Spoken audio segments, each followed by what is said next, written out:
গতানুগতিক পদ্ধতি নির্বাচনে জনগণের আকাঙ্ক্ষা পূরণ হবে না মনে করে জামায়াতে ইসলামী। নির্বাচনের রোডম্যাপ ঘোষণাকে সাধুবাদ জানালেও বিদ্যমান আইনশৃঙ্খলা পরিস্থিতি নিয়ে প্রশ্ন তুলে বলা হয়, পিআর পদ্ধতিতে নির্বাচন হলে দেশের ইতিহাসে তা মাইলফলক হয়ে থাকবে। অন্তর্বর্তী সরকারের জুলাইয়ের ঘোষণাপত্র ও নির্বাচনের রোডম্যাপ ঘোষণা নিয়ে প্রতিক্রিয়া জানাতে জামায়াতে ইসলামীর সংবাদ সম্মেলন। জুলাই ঘোষণাপত্র অপূর্ণাঙ্গ বলে দাবি করা হয় সংবাদ সম্মেলনে।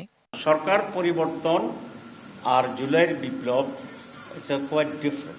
জুলাই এপ্রিল বিষয়টা কিন্তু প্রায় তার কাছাকাছি, আমি ইকুয়াল বলতে চাই না, কিন্তু এটাও জাতির জন্য অত্যন্ত গুরুত্বপূর্ণ। বিদ্যমান আইন শৃঙ্খলা পরিস্থিতি নিয়েও প্রশ্ন তোলা হয়।